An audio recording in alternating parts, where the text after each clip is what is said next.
Good morning, everyone. My name is Julian. I am a principal engineer with Megchem, Mechanical Engineering Department, and I'm here to talk to you about ISO 9001. It's not as exciting or riveting as 3D scanning on a drone. I'll do my best to make it interesting. This is an important concept for every company pretty much doing business and industry. I come from a background in maintenance engineering. I spent about 14 years so far, most of that working with Eskom and Rotec. Spent about 8 years at Coburg in the Western Cape. Alluding to the first presentation, I did my best with regard to load shedding. I didn't always win. But you start to see, when you build up years' experience, you start to see a lot of companies and industry do things in very different ways. And everybody wants to achieve high levels of quality, but a lot of companies sort of miss the boat when it comes to doing this sort of thing properly. So we'll talk about what is quality and what is ISO 9001. How does that tie into business operations? If you're an engineering company, if you're a service provider, if you make products, it's basically applicable to anything there.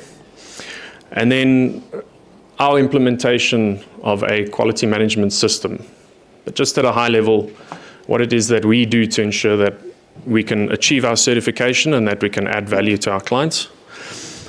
Some pitfalls. That's one thing that a lot of people don't think about is when you implement a quality management system, there are things that can go wrong with that system that can hamper your business. Advice for those looking to improve quality. So again, from my personal experience in an industry where there's a lot of regulation and there's a lot of emphasis on quality, there are things that you can look out for. And then some closing thoughts around the subject. So to start off, what is quality? You'll find on the internet a lot of anecdotes about what quality is. Quality is not an act, it's a habit. Quality means doing it right when no one is looking. Quality is remembered long after the price is forgotten. Quality is never an accident, it is always the result of intelligent effort. And the last one, which was Dr. William Edwards Deming, he's the father of modern quality systems. Quality is everyone's responsibility. But from this, that doesn't really say what quality is, does it? The problem with quotes on the internet is that it is hard to verify their authenticity. So a lot of people can tell you what it is, but to really understand what quality is, you have to go back to the definition. ISO, the International Organization for Standardization, defines quality as the degree to which a set of inherent characteristics or distinguishing features of an object, which in turn is defined as anything perceived or conceivable, such as a product, a service, a process, a person, organization, a system, or a resource, fulfills requirements. To put it plain and simple, a quality product or service meets or exceeds customer and or regulatory requirements. That's all it comes down to. If you make it and your customer is happy and it's exactly what they asked for, it's a quality product, right? So ISO 9001 is an internationally recognized standard for quality management. Most companies today will be implementing some form of an ISO 9001 system. It provides a framework so that companies can ensure that their products are consistent, organized, and of a high quality. They can demonstrate to their customers and their stakeholders that they are serious about delivering a quality product and making effort to improve on what they do. It defines the requirements for a quality management system because it's not some abstract concept, it's something you have to actually implement. And it provides mechanisms to manage the processes and procedures, manage your documentation, manage your auditing and self-checking, and the not so fun part of corrective actions or non-conformances. So there are 7 principles that ISO 9001 defines, and in the standard, then there are 10 clauses that are applicable, 10 things that you need to effectively implement. So the first one is customer focus. The customer's needs and requirements should always be at the forefront of quality management. Leadership. This is quite an important one for a lot of companies. Leaders at all levels must collectively embrace quality management so that you have unity of direction and purpose. I've seen quite often how that isn't the case, and then it doesn't work out. Engagement of people, so people at all levels of the organization who are competent, empowered, and engaged enhances your capability to deliver value. I think that's one of the most important ones, and I think where a lot of businesses unfortunately struggle is making employees feel part of the process to actually deliver value. A process approach is required, so everything that you do, every process, every mechanism that you put in place is part of a coherent system, and that system is interrelated, and it provides you with consistent, predictable results if you implement it correctly. Improvement, you should always be focusing on improvement. Why do something the same way every day? The most dangerous thing that any company can say is, this is the way we've always done it. You can always do better. Evidence-based decision-making. Again, one that I see happen often that companies tend to fall short is they make decisions based on abstract, not relevant information. If you're not making the decisions based on facts, then you are arbitrarily moving your business in a particular direction. That obviously comes with risks. And relationship management. So managing your relationships with your clients, managing your relationships with your suppliers, managing relationships with your partners is critical, because without them, there is no business. If you don't manage your relationship with your clients, you won't make money. If you don't manage relationships with your partners, you won't be able to deliver your product. So it's all about managing all the stakeholders in the process. So this is unfortunately failed me a little bit. But let me quickly do this.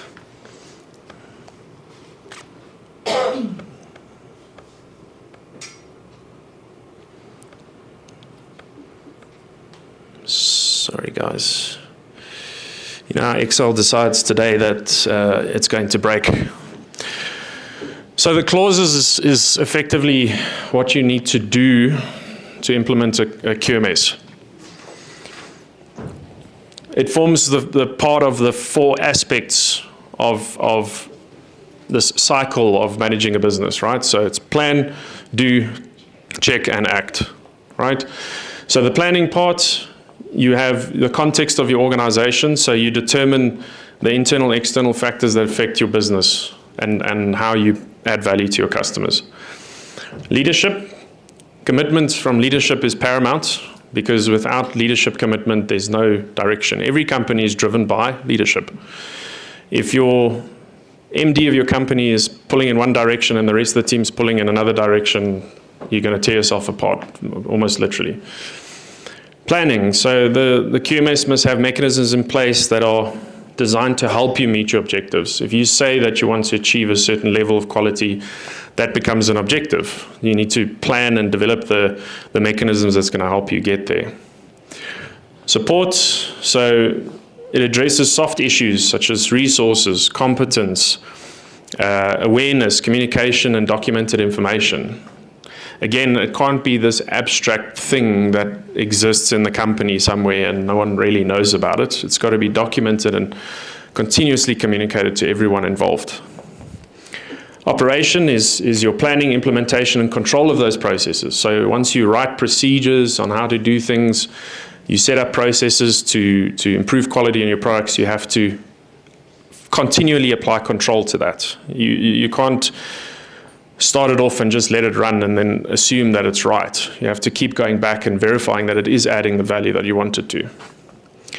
Performance evaluation, so you need to be able to measure what you're doing and analyze that information and determine, again, are you adding value? Is the system working for you?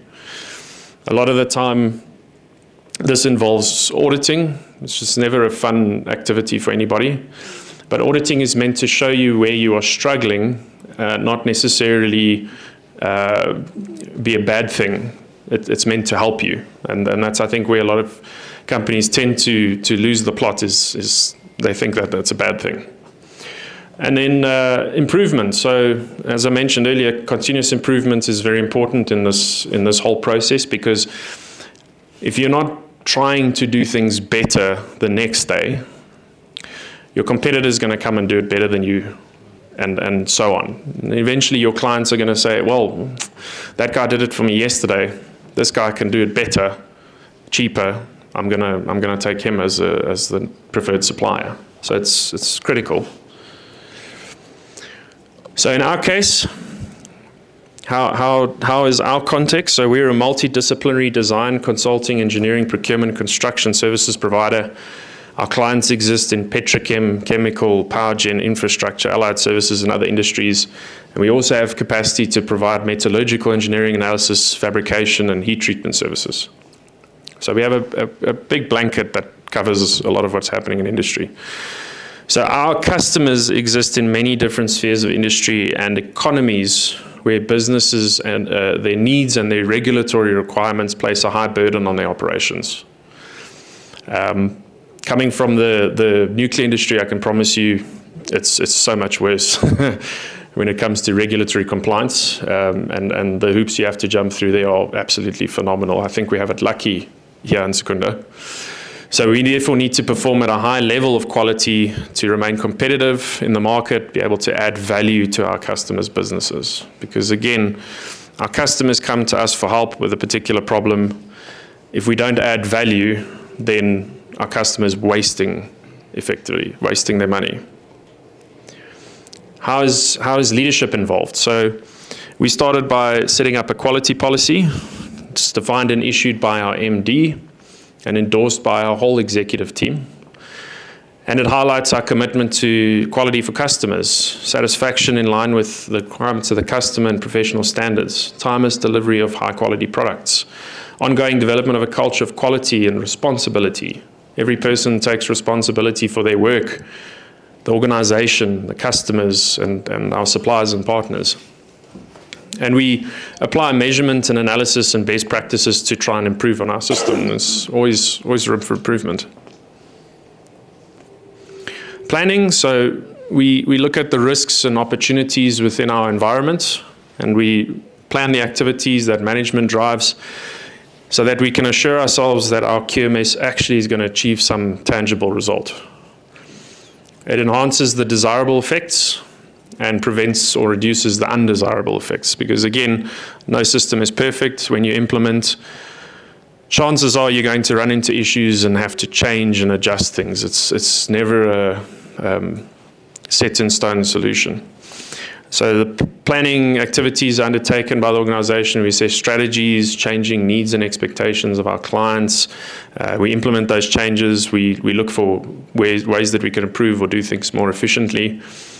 And this impacts our need for skills, for resources, for methods and equipment and overall business strategy. Good example, Braconics, how they're doing their scanning. It's an evolving need, and you develop new technology, and that builds now on what you're capable of delivering, high quality products. Support, so we address how we can best position the right people, the right infrastructure, putting them in the right place to achieve the goals of the organization. This is another place where companies tend to struggle, is getting the right people in the right place. All employees need to be well informed. So as I mentioned earlier, if you implement a quality management system and only executive level management knows about it, it's not going to be particularly successful, because the people doing the actual work are the business, and they are the people that need to understand the quality culture and how it's supposed to work. We place emphasis on training and competency, again, to make sure that the right people are doing the work and that they can deliver the right outputs. And we make clear how everything needs to be documented to control and manage the quality management system. So access to information is also critical for everyone involved, and also controlling who can have access to that information. That ties into information security. Operations, so we implement various procedures, specifications, methods of doing things, and we establish what is best practice for us, sometimes based on best practice from industry. And that enables us to meet the needs of our customers in many of our cases. We don't always get it 100% right, but we try our very best to do the highest quality job that we can and add that value to our customers. So there are established criteria. So when it comes to sub-suppliers, subcontractors, that's also an important thing. So a client like Sasol relies on us to do a project where we procure equipment from sub-suppliers. And one of the issues that we sometimes experience is we go out to market, we purchase a piece of equipment, we get it, it's not exactly 100% right. So we have methods and mechanisms in place to engage with those suppliers to ensure that what we're getting from them is at the level that we expect it to be, so that we can give it to our customer and we know that it's the right thing. And performance evaluation, so we have procedures in place to regularly assess how our system and our business is doing. We look for where improvements can be made based on feedback from customers. So we regularly request feedback from customers. It's quite important. And we can make improvements when we get positive feedback. Sometimes we do something a little bit different and the client's very happy, and then we know, right, we've struck a nerve, let's go in that direction. And then sometimes you get negative feedback. It's not always nice, but it happens. And then we look at where the process fails us and how we can change things to prevent that from happening. Internal auditing is important, and we regularly do that to assess if our objectives are being met. And then following that is management review. So leadership driving the quality process must also be involved in the review of what's happening. Assessing how the company is doing and how the quality management system is doing, so that what they preach is actually what's happening. And then improvement. So we have a system where we manage non-conformances and corrective actions. So when things don't go as well as we like, we register it in that system, we keep track of it, and then there's always an executive level manager involved in resolving those issues. But we also have OFIs, opportunities for improvement. So if somebody sees a way that we can do something better, identifies a new product in the market that can help us do our business better, we can include it there. Then executive management is immediately aware of this potential for change and growth in the business.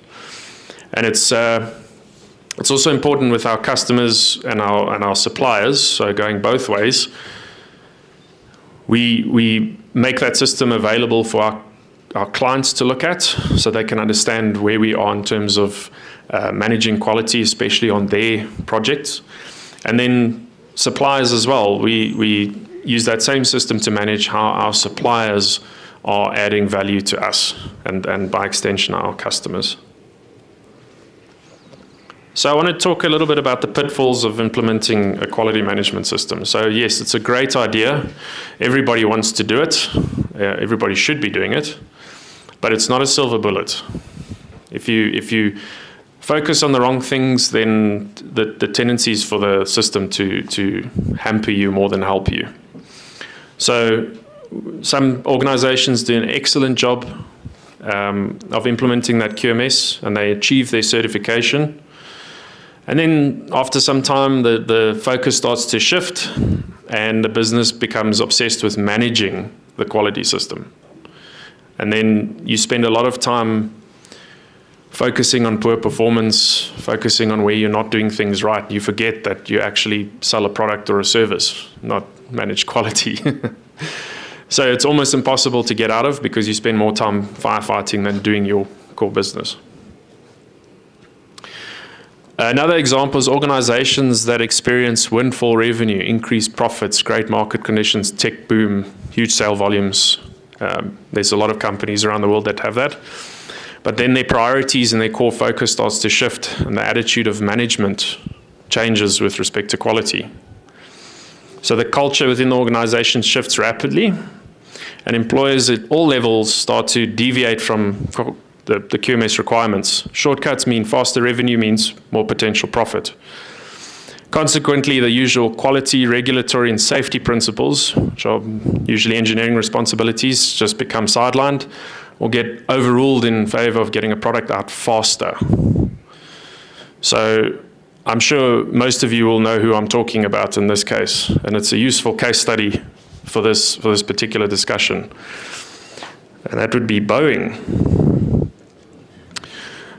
So this is just a snapshot from yesterday's news on, I think it was BBC. That's a very terrible thing to have written about your company in media, right?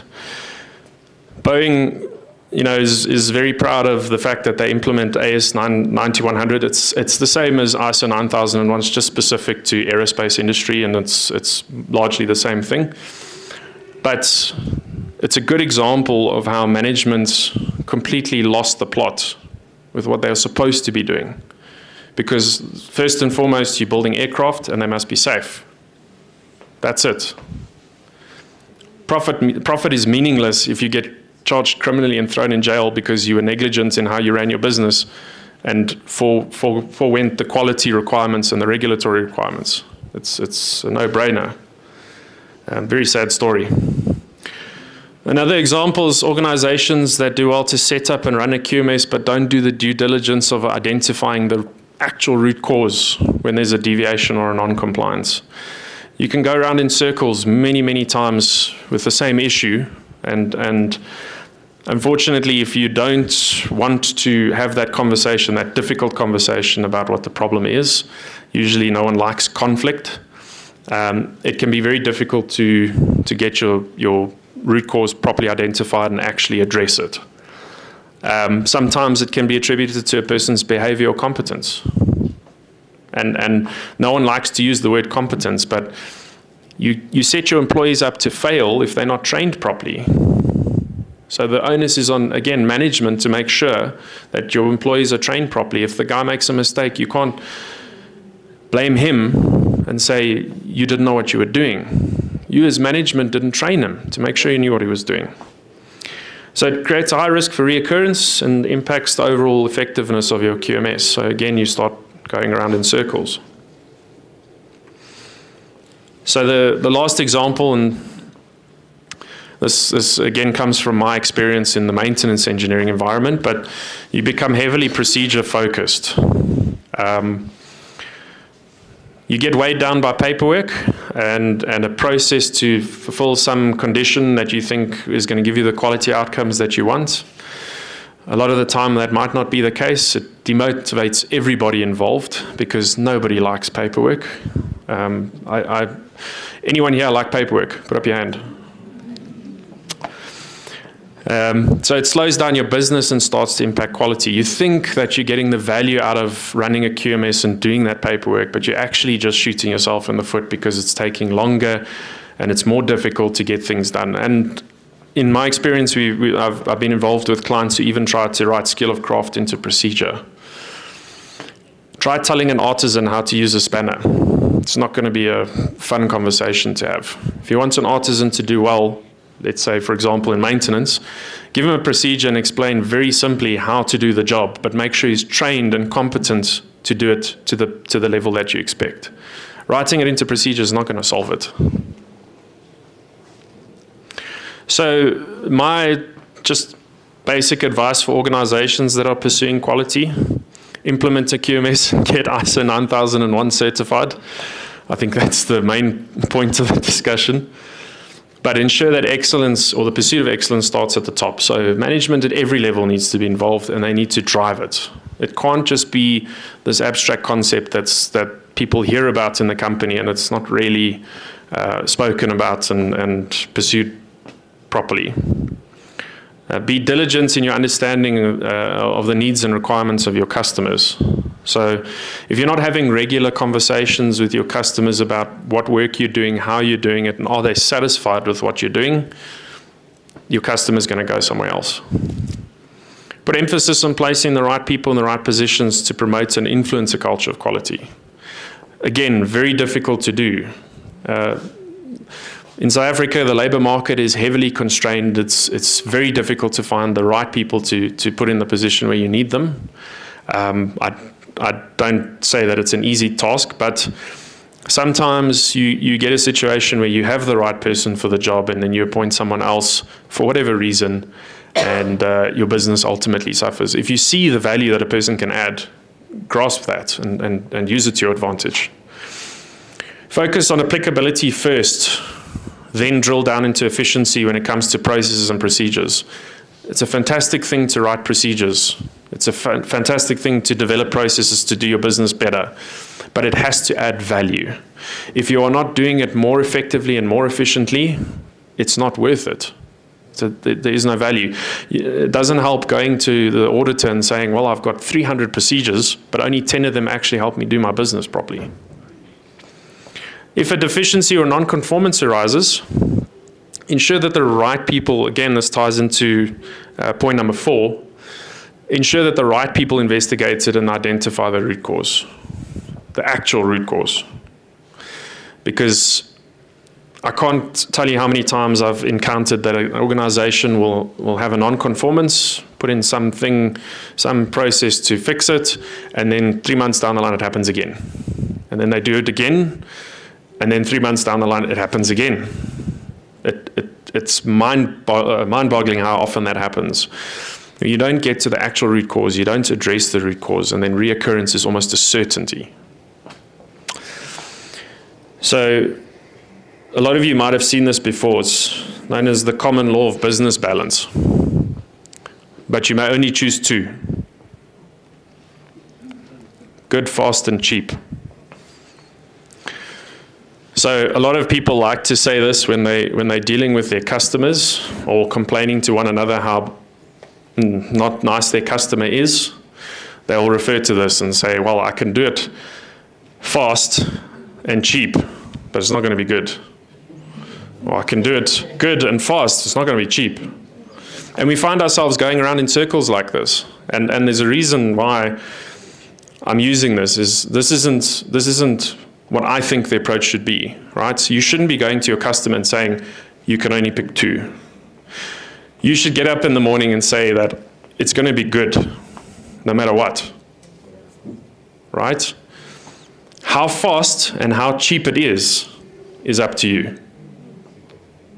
Your customer will see the value that you add because, yes, the no man's land in the middle there is almost impossible to achieve. I like to call it no man's land, although there's a unicorn there, but it's almost impossible to achieve. Show me one organization that can do all 3 consistently. Consistently. It's just not possible. But our goal should be good first. The rest can follow. You can work hard and work smart to reduce inefficiencies and improve your effectiveness and do it faster. Or work with your suppliers, good suppliers that know what they're doing, that give it to you the right product, the right time, first time. Then it will be cheap. People tend to lose sight of what their goal actually is, and they worry too much about, am I getting paid enough for this job? Who cares if it's good or not? Am I getting paid enough? And that's not the point. As a business, you are not going to be competitive and you won't survive if it's not good. That's the main thing, the main takeaway I want you to take from this. So Dr. Deming said long-term commitment to new learning and new philosophy is required of any management that seeks transformation. The timid and the faint-hearted and the people that expect quick results are doomed to disappointment. There's no easy way to do this. It's difficult, it's tedious, and sometimes it's downright boring. But if you don't do it properly, you're not going to add value for your customers, and it's as simple as that. If you want to add value, implement a system and manage that system and make sure that you're achieving the quality results that you want. If you're not delivering that, then your customers won't value what you're doing. Right. I'm going to, in the interest of time, ask that you come and see us at our exhibit. You can't miss it. It's right by the bar. If you have any questions or want to discuss further, you're more than welcome. But thank you very much for your time.